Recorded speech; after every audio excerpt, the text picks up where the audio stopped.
ওর সাথে আমার সম্পর্ক খারাপ ছিল না। ইকরা আমাকে হঠাৎ করে হোয়াটসঅ্যাপে নক করে, আমি তো ওকে ফেসবুকে ব্লক করেছিলাম, হোয়াটসঅ্যাপে না। ইকরা আমাকে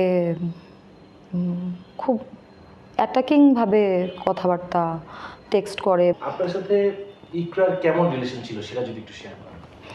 ইকরার সাথে আমার রিলেশনটা ছিল হচ্ছে, যদি শেষের দিকে বলি, কিছুদিন আগের কথা বলি, তাহলে ওর সাথে আমার সম্পর্ক খারাপ ছিল না। হ্যাঁ, ওর সাথে আমি একসাথে আপস অ্যান্ড ডাউনস ছিল ইকরা আর আমার সম্পর্কের মধ্যে। ইকরা আর আমার মধ্যে যে বিষয়টা আপস অ্যান্ড ডাউনস ছিল সেটা আমি বিস্তারিত বলবো, কিন্তু এখন যতটুকু বলি সেটা হচ্ছে যে এই লাস্ট কিছুদিন আগেও, হ্যাঁ কিছুদিন আগেও সম্ভবত আলভি আর ইকরা মালয়েশিয়া ওরা যাচ্ছিল, ফ্যামিলি ট্রিপ ছিল।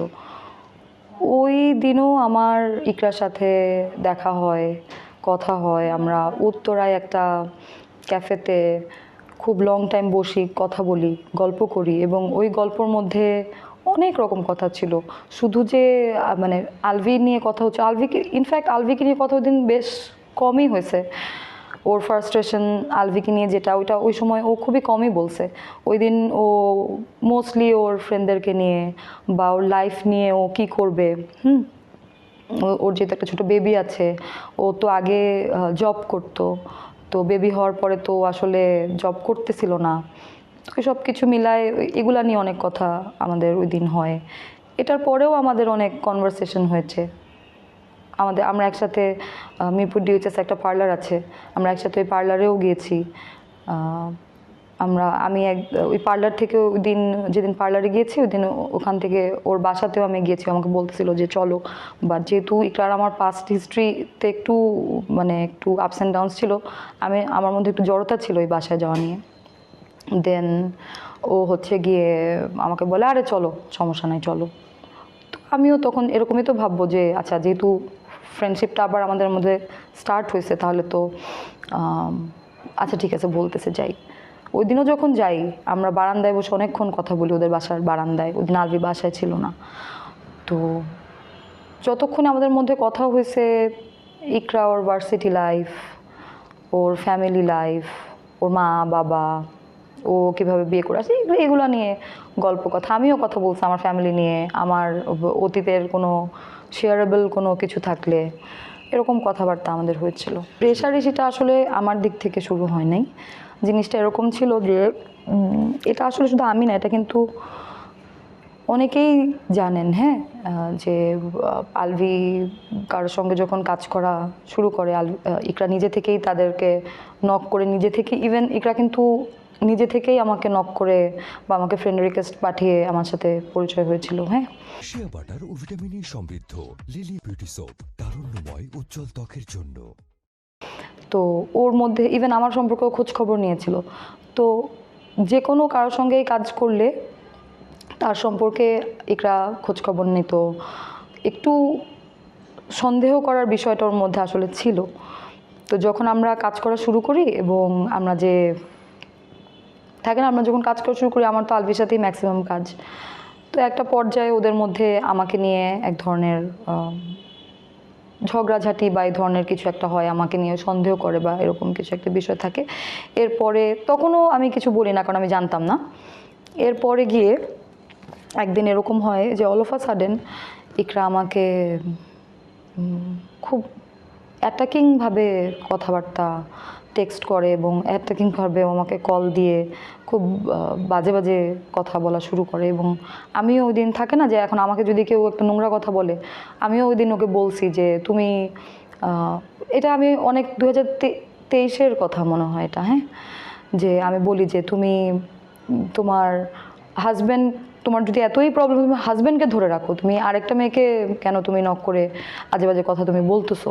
তো এরকম কনভারসেশন ওরা আমার হয় এবং একটা পর্যায়ে আমি আর নিতে পারি না, আমি ওকে ফেসবুক থেকে ব্লক করে দিই। এরপর থেকে ইকরার সাথে আমার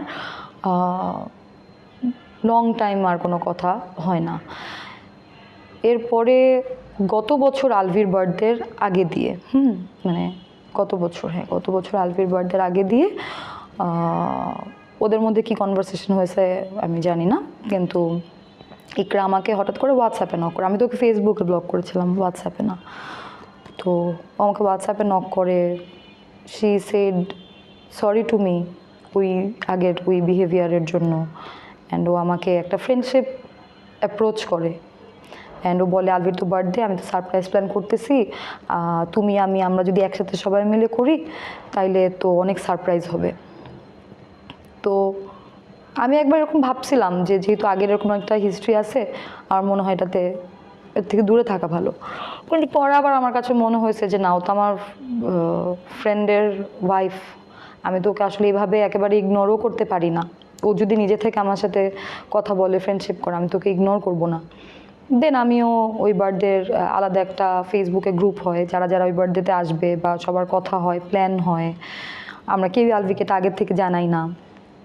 দেন ওদিন আলভির বার্থডে সেলিব্রেট হয়, ওখানে তো আসলে আরও অনেক মানুষই ছিল। অ্যান্ড আমি দেখছি ইতিমধ্যে কিছু সোশ্যাল মিডিয়াতে ইকরার আমার একসাথে কিছু ছবি, ভিডিও এগুলা পাবলিশ হয়েছে। তো ওইটা ওই আলভির বার্থডে দিনের ছবি আর কি, ছবি ভিডিও।